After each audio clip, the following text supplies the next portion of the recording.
बिस्मिल्लाहिर्रहमानिर्रहीम। अस्सलाम वालेकुम डियर स्टूडेंट्स। हमने एचएन एडल्ट हेल्थ नर्सिंग को स्टार्ट किया है बीएसएन थर्ड सेमेस्टर का, जिसमें हमने 3 डिजीज़ ऑलरेडी पढ़ चुके हैं। अब हम 4th वन डिजीज़ पढ़ेंगे जो कि हाइटल हर्निया है। हाइटल हर्निया किस चीज़ को कहते हैं? हाइटल हर्निया एक ऐसी कंडीशन होता है जिसमें स्टमक का एक पार्ट इसोफेगस में चला जाता है, और जो कि किस चीज़ के ज़रिए चला जाता है? हाइटस के ज़रिए। यहाँ पे एक होल प्रेजेंट होता है, डायफ्राम में एक होल प्रेजेंट होता है जो कि इसोफेगस और स्टमक के दरमियान होता है। तो इस होल के ज़रिए, हाइटस के ज़रिए जब स्टमक का एक हिस्सा ऊपर चला जाता है इसोफेगस में, तो उस हाइटस की वजह से हम इसको क्या कहते हैं? हाइटल कहते हैं, और हर्निया इस कंडीशन को कहते हैं। तो इसको हम क्या नाम देते हैं? हाइटस हर्निया नाम देते हैं या हाइटल हर्निया नाम देते हैं। आप लोग इस डायग्राम में देख सकते हैं, ये हमारे साथ एक एसोफेगस है और ये क्या है? ये स्टमक है। इसके दरमियान जो ये वाला पार्ट है इसको हम डायफ्राम कहते हैं। ये जो एक मसल्स का लेयर बना हुआ है, और इस डायफ्राम में ये आप लोग देख सकते हैं एक होल होता है, जिस होल को हम क्या कहते हैं? हाइटस कहते हैं। और जब ये हाइटस के ज़रिए जब स्टमक का एक पार्ट ऊपर गया है, बोथ साइड पे है, ये आप लोग देख सकते हैं, इस साइड में भी है और इस साइड में भी है, तो इस ऊपर जाने वाले हिस्से को फिर हम क्या कहते हैं? इस कंडीशन को हम कहते हैं हाइटल हर्निया, क्योंकि ये हाइटस के ज़रिए चला गया है। और इसको हम क्या कहते हैं? इसको फिर हम कहते हैं हाइटल हर्निया। तो चलो स्टार्ट करते हैं। स्टार्ट करने से पहले मेरा आप लोगों से एक रिक्वेस्ट है कि हमारे चैनल को सब्सक्राइब करें, कमेंट करें and press the bell icon, ताकि नेक्स्ट वीडियो का नोटिफिकेशन आप लोगों को बहुत जल्द मिल सके। और सबसे अहम बात कि वीडियो को लाइक करें अगर आप लोगों को ये वीडियो पसंद आई है। तो स्टार्ट लेते हैं। Hiatal hernia occur when the upper part of the stomach pushes through an opening in the diaphragm and up into the chest. यहाँ पे लिखा गया है कि हाइटल हर्निया एक ऐसा कंडीशन होता है जब upper part of the stomach push हो जाए, ऊपर चला जाए एक ओपनिंग के ज़रिए, एक होल के ज़रिए, जिसको हम हाइटस कहते हैं। और वो हाइटस कहाँ पे प्रेजेंट होता है? डायफ्राम में प्रेजेंट होता है। तो जब इसोफेगस में या चेस्ट कैविटी में स्टमक का एक पार्ट ऊपर चला जाए, तो उस कंडीशन को हम कहते हैं hiatal hernia. The opening is called a oesophageal hiatus और डायफ्रामेटिक हाइटस। इस ओपनिंग को हम इसोफेजियस हाइटस भी कहते हैं, क्योंकि ये between the oesophagus and stomach होता है, तो इसको हम इसोफेजियस हाइटस भी कहते हैं या डायफ्रामेटिक हाइटस भी कहते हैं, क्योंकि ये हाइटस किस चीज़ में होता है? डायफ्राम में होता है, तो इसको हम डायफ्रामेटिक हाइटस भी कहते हैं। इसका एक और डिफिनेशन है, हाइटस हर्निया और हाइटल hernia is the protrusion of the upper part of the stomach into the thoracic through a tear or weakness in the diaphragm। यहाँ पे लिखा गया है कि हाइटस हर्निया एक ऐसा कंडीशन होता है या एक ऐसा प्रोट्रूजन होता है जिसमें अपर पार्ट ऑफ द स्टमक ऊपर चले जाता है। कहाँ पर? इसोफेगस में चला जाता है। और ये किस वजह से चला जाता है? थ्रू अ टीयर की वजह से ये चला जाता है, या जब डायफ्राम वीक हो जाए तो उस वजह से भी जब स्टमक में प्रेशर आ जाता है, तो ये डायफ्राम तो वीक होता है, उसकी मसल्स वीक होती है, तो उसकी वीकनेस की वजह से फिर हमारे जो स्टमक का पार्ट है वो हाइटस के ज़रिए ऊपर इसोफेगस में चला जाता है, जिसको फिर हम क्या कहते हैं? जिसको हम कहते हैं हाइटस हर्निया और हाइटल हर्निया।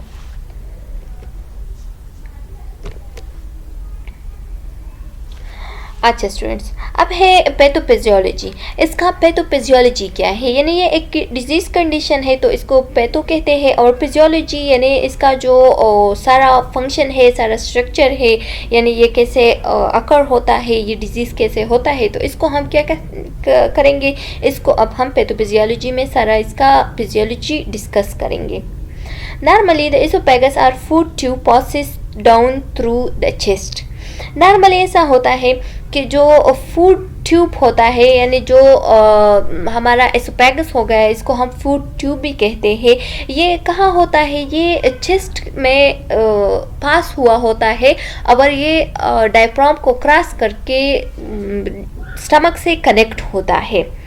तो जब ये स्टमक से कनेक्ट होता है, तो यहाँ पे एक होल होता है between the oesophagus and stomach. जो होल किस चीज़ में होता है, एक्चुअली ये होल डायफ्राम में होता है। और इस होल को हम क्या कहते हैं, हाइटस कहते हैं। तो और इसको हम एसोफेजियस हाइटस भी कहते हैं, डायफ्रामेटिक हाइटस भी कहते हैं, क्योंकि ये एक ऐसा होल होता है जो कि between the oesophagus and stomach होता है, और ये होता है किस चीज़ में, डायफ्राम में। तो इस हाइटस के ज़रिए जब स्टमक का एक पार्ट चला जाए, ऊपर चला जाए, तो उसको फिर हम कहते हैं hiatal hernia. Crosses the diaphragm क्या करता है, जो ट्यूब होता है, फूड ट्यूब होता है, वो डायफ्राम को क्रॉस करके एंटर होता है एब्डोमेन में थ्रू अ होल, एक होल के ज़रिए, जो होल डायफ्राम में होता है, और उस होल को हम एसोफेजियस हाइटस कहते हैं या डायफ्रामेटिक हाइटस कहते हैं, या सिर्फ हाइटस भी कह सकते हैं। Just below the diaphragm the oesophagus join the stomach, और बिलो द डायफ्राम एसोफेगस उस हाइटस के ज़रिए क्या करता है, स्टमक को ज्वाइन करता है, यानी स्टमक के साथ कनेक्ट होता है। In individual with hiatal hernia, the opening of the esophageal hiatal opening is larger than normal, and the portion of the upper stomach slip of air passes through the hiatus and enter into the chest। यहाँ पे लिखा गया है कि individually ऐसा होता है कि जो हाइटल हर्निया होता है वो इस एसोफेगस में जो हाइटस होता है उसकी वजह से उसका जो नॉर्मल साइज़ है वो लार्ज हो जाता है, उसका जो मतलब नॉर्मल हाइटस जितना होता है उसकी ओपनिंग हो जाती है। जब उसकी ओपनिंग हो जाती है नॉर्मल से ये लार्ज बन जाता है, और जब ये नॉर्मल से लार्ज बन जाता है तो इसका जो स्टमक का अपर पार्ट है वो ऊपर स्लिप होता है, यानी ऊपर की तरफ चला जाता है। और जब स्लिप अप होता है यानी ऊपर की तरफ चला जाता है तो वहाँ पे जो हाइटस होता है उसका जो नॉर्मल शेप है वो चेंज हो जाता है, क्योंकि वहाँ पे प्रेशर आ जाता है, और जब वहाँ पे प्रेशर आ जाता है तो उसकी साइज में थोड़ा लार्ज हो जाती है या वाइड हो जाता है। जब वो वाइड हो जाता है तो क्या हो जाता है, इस कंडीशन को फिर हम कहते हैं हाइटस हर्निया। और passes through the hiatus and enter into the chest, या हाइटस के ज़रिए से ये जो स्टमक का अपर पार्ट है ये पास हो जाता है ऊपर की तरफ, और जब ये ऊपर की तरफ पास हो जाता है या स्लिप अप हो जाता है तो ये एंटर होता है चेस्ट कैविटी में, और जब ये चेस्ट में एंटर हो जाता है तो उसको फिर हम क्या कहते हैं, इसको हम कहते हैं हाइटस हर्निया या हाइटल हर्निया। अब यहाँ पे लिखा गया है टाइप्स ऑफ हाइटल हर्निया। तो there are 2 types of hiatal hernia, एक है स्लाइडिंग हाइटल हर्निया और दूसरा है फेरा एसोफेजियल हाइटल हर्निया। तो आप लोगों ने एमसीक्यूज़ पॉइंट ऑफ व्यू से एमसीक्यूज़ के लिए इनको रिमेंबर रखना है, जहन में रखना है कि there are 2 type of hiatal hernia, एक है स्लाइडिंग हाइटल हर्निया और दूसरा है पेरा एसोफेजियल हाइटल हर्निया। अब हम इसको डिस्कस करेंगे कि व्हाट इज स्लाइडिंग हाइटल हर्निया और व्हाट इज पेरा एसोफेजियल हाइटल हर्निया। अच्छा, तो स्लाइडिंग हाइटल हर्निया पहले पढ़ते हैं, फिर उसके बाद पेरा एसोफेजियल हाइटल हर्निया पढ़ेंगे। स्लाइडिंग हाइटल हर्निया आप लोगों ने ये रिमेंबर रखना है, एमसीक्यूज़ के लिए भी रिमेंबर रखना है कि स्लाइडिंग हाइटल हर्निया रिवर्सिबल होता है, जबकि जो पेरा एसोफेजियल हाइटल हर्निया है तो वो फिर इरिवर्सिबल भी हो सकता है, और ये बहुत मुश्किल से क्या हो सकता है, ठीक हो जाता है, क्योंकि उसके लिए फिर ट्रीटमेंट की ज़रूरत पड़ती है। कुछ इसकी अपनी कुछ ट्रीटमेंट होती है जो कि हम आगे स्लाइड में पढ़ेंगे। तो फिर उसके बहुत सारी कंडीशंस होते हैं जिसके ज़रिए से पर हम उसको ट्रीट करते हैं। तो स्लाइडिंग हाइटल हर्निया एक ऐसा कंडीशन है जो कि रिवर्सिबल होता है, खुद ही रिवर्स दोबारा से ठीक हो जाता है, और ये एक ऐसा कंडीशन है जो कि एसोफेगस में ही मतलब हाइटल है या जो स्वेलिंग है या जो अपर जो कि पार्ट ऑफ द स्टमक है वो एसोफेगस में ही अंदर चला जाता है, ऊपर चला जाता है। तो इस कंडीशन को हम कहते हैं स्लाइडिंग हाइटल हर्निया। आइए पढ़ते हैं कि स्लाइड्स में क्या है। The sliding type as its name implies occur when the junction between the stomach and esophagus slides up through the esophageal hiatal during moment of increased pressure and the abdominal cavity। जैसे कि हमने बताया कि sliding type जो है या sliding हाइटल hernia एक ऐसी टाइप है जिसमें जो junction between the stomach and oesophagus होता है, जिसको हम हाइटिस कहते हैं, एसोफेजियस हाइटिस कहते हैं या डायफ्रामेटिक हाइटिस कहते हैं।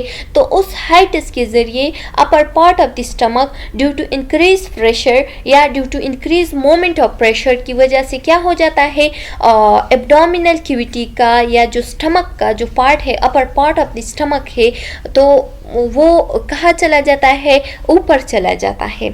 इसका मतलब ये है कि जब एब्डोमिनल कैविटी पे ज़्यादा प्रेशर आ जाए due to increase pressure of the in the abdominal cavity, जब वो एब्डोमिनल कैविटी में ज़्यादा प्रेशर आ जाए तो उस वजह से स्टमक पे प्रेशर आ जाता है। जब स्टमक पे प्रेशर आ जाता है तो स्टमक का अपर पार्ट जो है वो कहाँ चला जाता है, एसोफेगस के अंदर चला जाता है ऊपर। अपर part of the stomach oesophagus के अंदर एंटर हो जाता है, जो कि एक वाल को, जो कि एक होल को क्रॉस करती है। उस होल को हम क्या कहते हैं, हाइटस कहते हैं। और इसको फिर हम इसलिए क्या कहते हैं, इस हाइटस की वजह से फिर इसको हम नेम देते हैं, जो कि क्या है, स्लाइडिंग हाइटल हर्निया है। When the pressure is relieved, the stomach fall back down when cavity to the normal position. यहाँ पे लिखा गया है कि जब ये प्रेशर जो कि एब्डोमिनल कैविटी पे प्रेशर आया था, ज़्यादा प्रेशर आया था, ये प्रेशर किस वजह से आते हैं, तो ज़्यादातर ये प्रेगनेंसी की वजह से भी आ सकती है, ज़्यादातर ये कपिंग, हार्ट कपिंग की वजह से भी आ जाती है, स्नीजिंग की वजह से भी आ जाती है। तो इस कपिंग या स्नीजिंग या जो प्रेगनेंसी है या स्मोकिंग है या बिल्चिंग है, इस वजह से जो प्रेशर आया है, अगर वो प्रेशर कम हो गया आफ्टर डिलीवरी क्या हो जाता है, फिर ये जो हाइटल हर्निया है ये वापस दोबारा ही अपनी पोजीशन पे खुद ब खुद आ जाती है। तो इस वजह से हम इसको क्या कहते हैं कि ये रिवर्सिबल कंडीशन है, खुद ही वापस नॉर्मल पोजीशन में आ जाती है। approximately 90% of all hiatal hernia are the sliding type। ज़्यादातर जो 90% जो हाइटल हर्निया होती है वो ज़्यादातर क्या होती है, स्लाइडिंग टाइप होती है। यानी sliding type of hiatal hernia is very common. ज़्यादातर जो भी हाइटल हर्निया है वो क्या होती है, स्लाइडिंग हाइटल हर्निया होती है, और ये रिवर्सिबल होता है, खुद बहुत ही ठीक हो जाता है जब प्रेशर रिलीज हो जाती है एब्डोमिनल कैविटी से।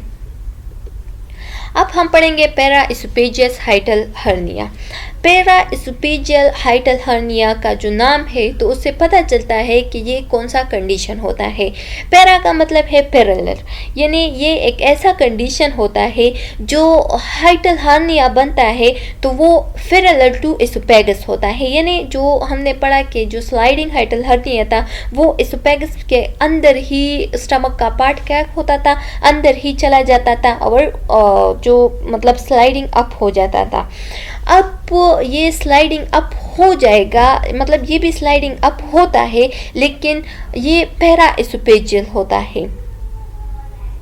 पैरा एसोफेजियल का क्या मतलब है, यानी ये पैरेलल टू एसोफेगस होता है, ये एसोफेगस के अंदर नहीं चला जाता बल्कि ये parallel to esophagus part of the upper part of the stomach क्या हो जाता है, स्लाइडिंग अप हो जाता है। ये आप लोग देख सकते हैं, यहाँ डायग्राम में आप लोगों को दिखाया गया है कि जो ये parallel to hiatal hernia, para oesophageal hiatal hernia है, यानी इसमें ऐसा होता है कि ये जो पार्ट ऑफ द स्टमक है ये पैरेलल टू एसोफेजियल या एसोफेगस के पैरेलल ही स्लाइडिंग अप हुआ है, ये आप लोग देख सकते हैं।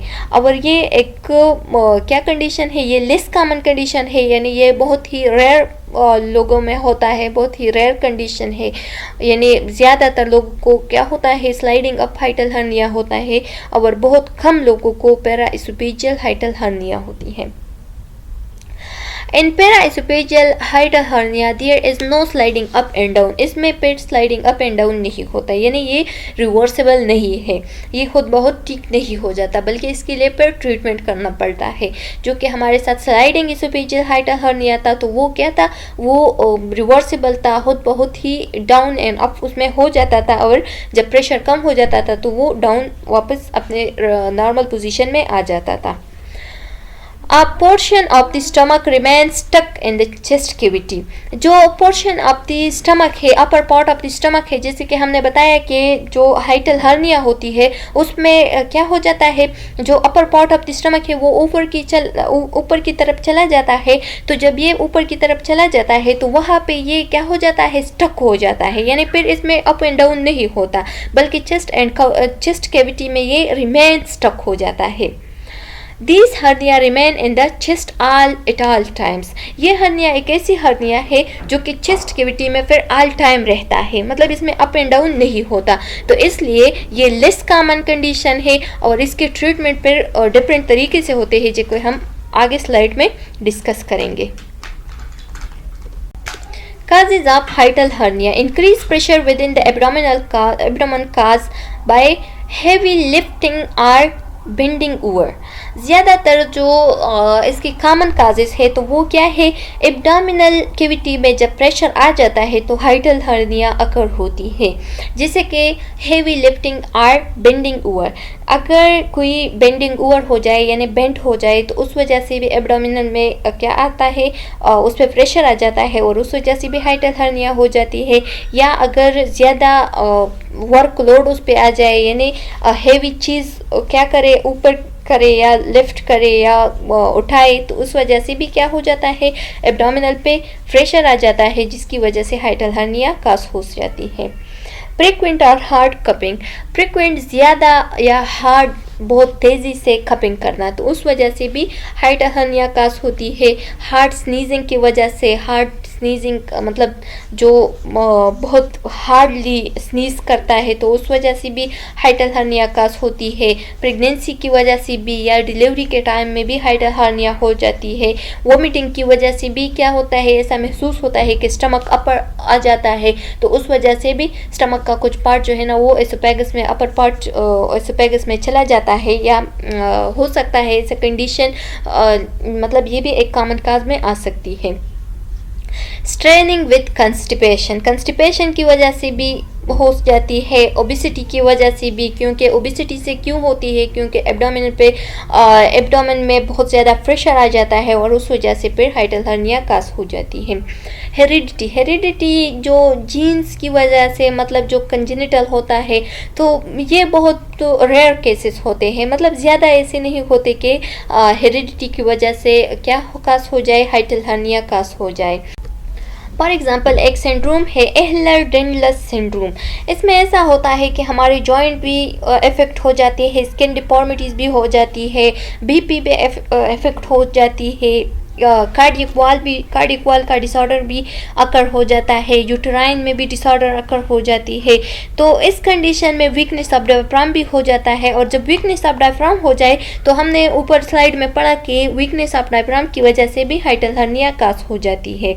तो जब वीकनेस ऑफ डायफ्राम हो जाए, यहाँ पे मसल्स होते हैं, जब वो वीक हो जाए तो उस वजह से फिर जब वो मतलब एब्डोमिनल में थोड़ा सा भी प्रेशर आ जाता है तो उस वजह से अपर पार्ट ऑफ द स्टमक ऊपर की तरफ चला जाता है, जिसकी वजह से हाइटल हर्निया काज होती है.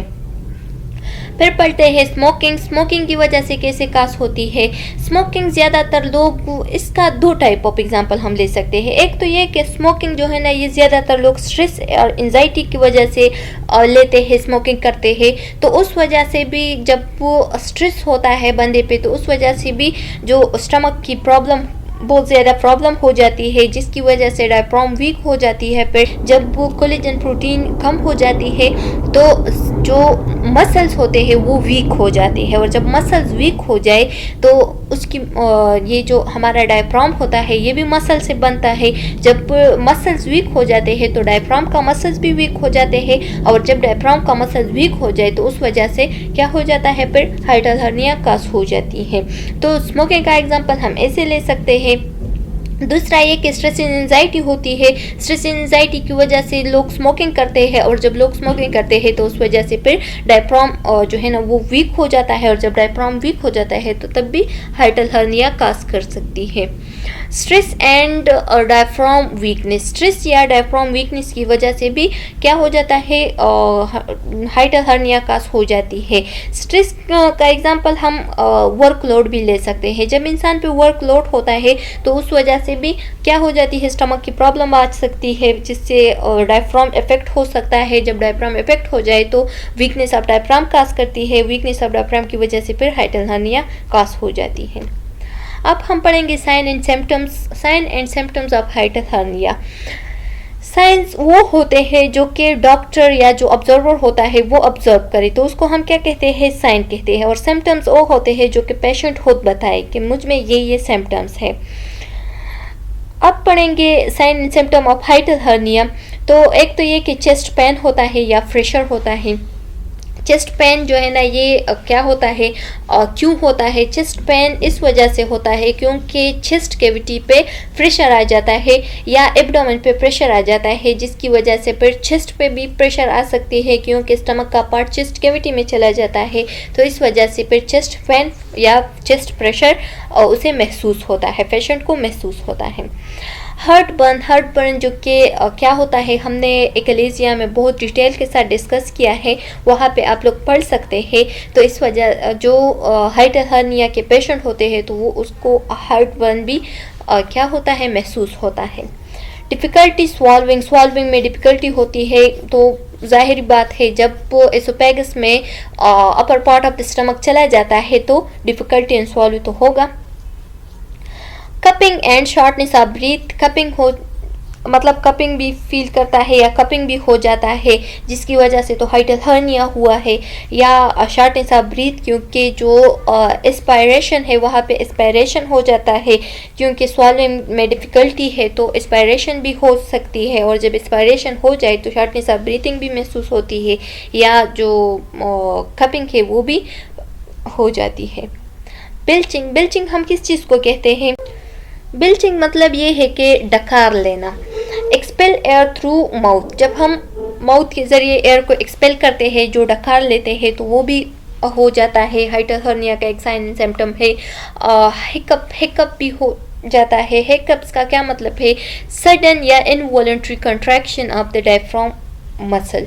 जब डायफ्राम का मसल जो है ना वो इनवॉलंटरी कंट्रैक्ट हो जाए तो इसको हम क्या कहते हैं? हिकअप कहते हैं, यानी जो हिचकी होती है उसको हम हिकअप कहते हैं। नाजिया एंड वोमिटिंग भी हो जाती है, ये भी साइन एंड सिम्टम है हाइटल हर्निया की। फिर है गैस्ट्रिक रिफ्लेक्स कैसे होता है, जो कि हमने डिस्कस किया है सलेवरी ग्लैंड की डिसऑर्डर में। A sour or bitter taste in the mouth, bitter या सुअर टेस्ट होता है माउथ में। एब्डोमिनल डिस्कम्फर्ट भी होता है क्योंकि एब्डोमिनल पे प्रेशर आ जाता है, और फिर वहाँ में जो पार्ट ऑफ द स्टमक है उसकी वजह से, उस प्रेशर की वजह से पार्ट ऑफ द स्टमक ऊपर की तरफ चला जाता है। अगर ये प्रेशर कम हो गया तब ही ये वापस रिवर्सेबल होगा, लेकिन ये तब रिवर्सेबल होगा अगर ये स्लाइडिंग हाइटल हर्निया है। चलो स्टूडेंट्स, उम्मीद है कि आप लोगों को यहाँ तक समझ आ गया होगा। यहाँ तक हमारा जो भी चैप्टर कवर हुआ है यहाँ तक आप लोग पढ़ लें। नेक्स्ट वीडियो लेक्चर में हम इसके जो नेक्स्ट पार्ट है उसको डिस्कस करेंगे। तो सब्सक्राइब करें, कमेंट करें and press the bell icon, ताकि जो नेक्स्ट वीडियो का नोटिफिकेशन है वो आप लोगों को बहुत जल्द मिल सके। नेक्स्ट वीडियो में मिलते हैं, तब तक के लिए अल्लाह हाफिज़।